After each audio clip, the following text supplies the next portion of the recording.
औरंगाबाद से बड़ी खबर आ रही है। देखिए, जहर देकर पत्नी को मारने का आरोप था इस व्यक्ति पर। उसके बाद जिस तरह से जिला कोर्ट ने उन्हें सजा सुनाई है 10 वर्ष का। चितंजन, पूरा मामला क्या है? पत्नी का ही हत्या के आरोपी को 10 साल का सश्रम कारावास दिया गया। देखिए चंदन जी, ये औरंगाबाद व्यवहार न्यायालय से जो खबर है वह निकल करके सामने आई है और वहाँ के मीडिया प्रभारी जो सतीश सनेही जी हैं, उन्होंने इस खबर को हम लोगों तक पहुँचाया है।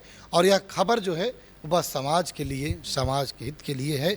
क्योंकि देखिए, समाज में दहेज को लेकर एक ऐसी प्रचलन चल गई है कि हर कोई अगर शादी और ब्याह की बात जब करता है कोई, तो कितना देगा, क्या देगा, इस पर सबसे पहले बात होती है। बाद में लड़की पसंद हो या ना हो, पहले दहेज की बात की जाती है।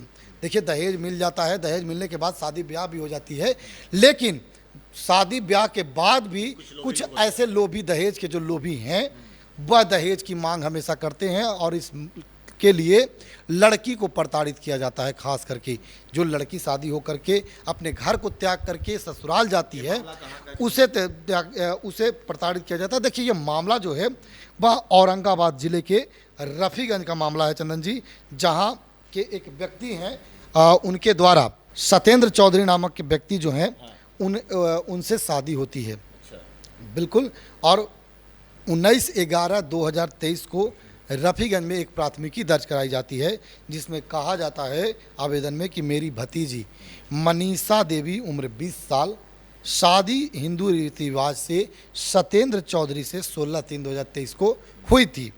उपहार स्वरूप 3 लाख रुपया और एक अपाची बाइक भी। 3 लाख रुपया भी और अपाचे गाड़ी भी। बिल्कुल, अपाची बाइक। और इसके बाद कुछ दिन बाद सोने की चैन और अंगूठी के लिए ससुराल में नवविवाहिता को प्रताड़ित।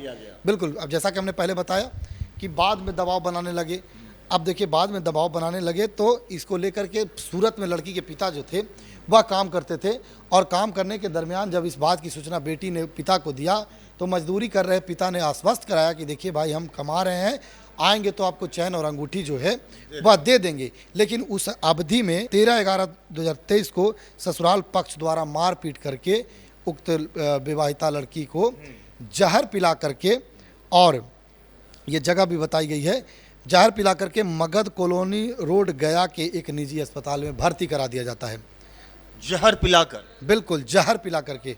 और मगध कॉलोनी गया में भर्ती, एक अस्पताल में भर्ती करा दिया जाता है, जहां उसकी इलाज के क्रम में चंदन जी मृत्यु हो जाती है। उसके बाद ससुराल पक्ष वाले जो हैं वह भाग जाते हैं।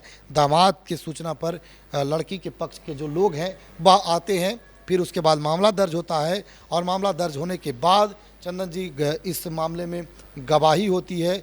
गवाही के बाद 30/5/2024